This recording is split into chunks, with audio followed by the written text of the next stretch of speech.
अब हम ऊपर चढ़ रहे हैं सिर्फ ये देखने के लिए कि आसपास में ये जो आपको दिखाई दे रहा है ये चाय का बागान है, चाय की खेती। ये चाय के पौधे में बहुत करीब से जो आप चाय पीते हो, बड़े लुत्फ़ के साथ, मज़े के साथ चाय पीते हो, उसकी ये खेती है और उसके ये पौधे हैं। शायद आपने चाय की पत्ती को इतने करीब से नहीं देखा होगा और मैं आज दिखाता हूँ। चाय की छोटी छोटी, आप कह सकते हो कि बुरादे के रूप में छोटे छोटे पार्ट में आप चाय इस्तेमाल करते हो, मगर इसकी पत्तियाँ आप देखिए। मैं ऊपर आ गया, हमारे चारों तरफ सिर्फ और सिर्फ चाय की पत्तियाँ, चाय के पौधे और पूरा का पूरा बागान नज़र आ रहा है। पूरा का पूरा बागान नज़र आ रहा है। ये देखिए, इधर प्राकृतिक छटा, सुंदरता, इनके बीच में ये चाय की खेती। मैं थोड़ा था थक गया और मैं बहुत करीब से दिखाना चाहता हूँ। ये चाय के पत्ते ये हैं, ये चाय की पत्तियाँ हैं। इतनी बड़ी चाय की पत्तियाँ होती हैं। ये देखिए, इन्हीं को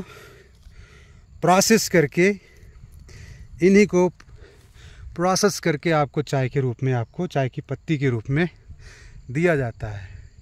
ये बोला जाता है कि जो हमारे भारतीय चाय पीते हैं वो उसकी क्वालिटी जो होती है निम्नतम होती है, क्योंकि मैक्सिमम आप देखेंगे छोटे कणों के रूप में, बहुत छोटे कणों के रूप में काली काली चाय की पत्ती हम इस्तेमाल करते हैं।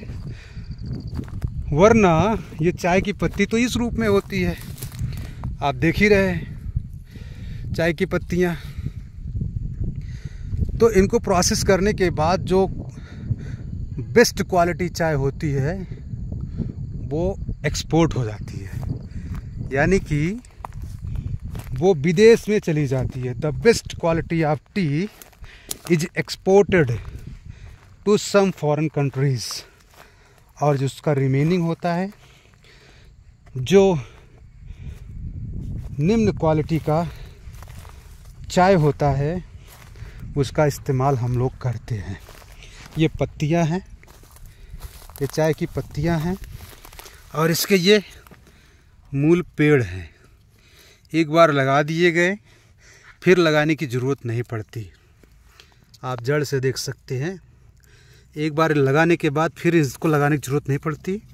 बस इसके ऊपर से पत्तियां काटी जाती हैं, पत्तियां तोड़ी जाती हैं और उनको सुखाया जाता है और फिर प्रोसेस करके उन पत्तियों को चाय के रूप में कन्वर्ट किया जाता है। पूरा आप देखिए, इधर भी आप देख सकते हो और इधर भी आप देख सकते हो, सब चाय की पत्तियां हैं। तो अगर हम घूमने के लिए आए हैं तो थोड़ी जानकारी अगर एकत्रित नहीं कर पाते हैं तो बेकार है। हमें तो चाय हम पीते हैं कहाँ से आती है, कैसे इसकी पैदावार होती है, कौन सी क्वालिटी की चाय हम पीते हैं और कौन सी क्वालिटी की चाय एक्सपोर्ट हो जाती है, सब जानना बेहद ज़रूरी है। ये दार्जिलिंग से आगे घूम के आगे पशुपति फाटक के आसपास में हम लोग हैं और मिरिक के रास्ते में अभी हम लोग मिरिक नहीं पहुंचे हैं, अभी रास्ते में ही हैं। तो ये जो भी प्राकृतिक नज़ारा हम देख पा रहे हैं उसको अपने कैमरे में कैद करने का प्रयास कर रहे हैं कि हम देखें और हमारे जो मित्रगण हैं, हमारे जो दोस्त हैं, जान पहचान के लोग हैं, वो लोग भी इस चीज़ को देखें। प्राकृतिक छटा, बादल, आसमान, पहाड़ियाँ, पर्वत, वृक्ष और ये बसे हुए लोग, पहाड़ों पर बसे हुए लोग आप देख सकते हैं, उनके घर बने हुए हैं।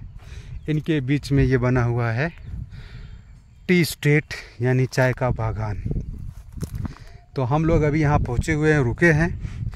तो हमने सोचा कि इधर चाय के बागान में थोड़ा घूमते हैं, इसको भी कवर करते हैं, वीडियो बनाते हैं, जिससे कि हम इसको, इस मेमोरी को, इस याद को हमेशा के लिए इमोर्टलाइज यानी अमर कर सकें। तो ये चाय की बागान, ये केवल एक चाय की बागान आप यहाँ पर देख रहे हैं। दार्जिलिंग के विषय में तो सबको पता है कि दार्जिलिंग चाय के लिए बहुत ही फेमस है। तो दार्जिलिंग का ही एरिया आप मान के चलिए, क्योंकि ये भी दार्जिलिंग डिस्ट्रिक्ट में ही पड़ता है, दार्जिलिंग वेस्ट बंगाल के दार्जिलिंग डिस्ट्रिक्ट में ही पड़ता है। तो दार्जिलिंग के अलग अलग जगहों पर ये चाय की खेती होती है और बहुत बड़े स्केल पर होती है, कोई छोटे स्केल पर नहीं। आप देख सकते हैं दूर दूर तक, आप दूर दूर तक देख सकते हैं पूरा चाय की खेती हम चाय के बागान के बीच में है। तो बेहद खूबसूरत भी है और ये जानकारी भी है कि चाय के बागान, क्योंकि हम लोगों को बहुत कम आने का मौका मिलता है, तो यहाँ आकर कुछ नई चीज़, जब नई जानकारी प्राप्त होती है तो अच्छा भी लगता है। चूँकि आज हमारे पास टेक्नोलॉजी है, तो उस टेक्नोलॉजी के ज़रिए हम इसको कैद कर लेते हैं, इसको अमर बना देते हैं हमेशा के लिए, अपनी याद के लिए। इस जर्नी को हमेशा हमेशा के लिए अपनी याद में बसाने के लिए इसको कैद कर लेते हैं।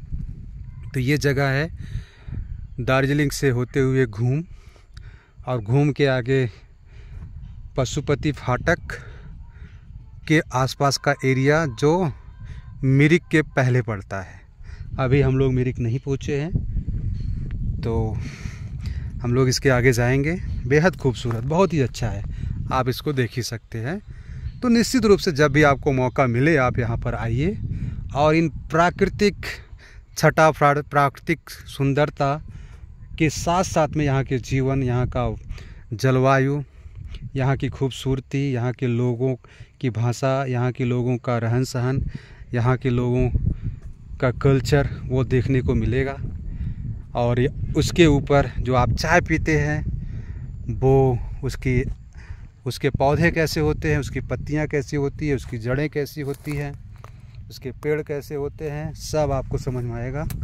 निश्चित रूप से घूमना चाहिए, जानना चाहिए कि ये पृथ्वी खूबसूरत है। पृथ्वी के बहुत सारे ऐसे पक्ष हैं जिससे हम अनजान हैं और ना वाकिफ़ हैं, तो हमें जानना चाहिए, समझना चाहिए। उम्मीद करता हूँ कि आप ज़रूर मौका निकाल कर अपने व्यस्त ज़िंदगी से थोड़ा सा लम्हा निकाल कर, थोड़ा मौका निकाल कर आप आएंगे और इसका आनंद उठाएंगे। धन्यवाद।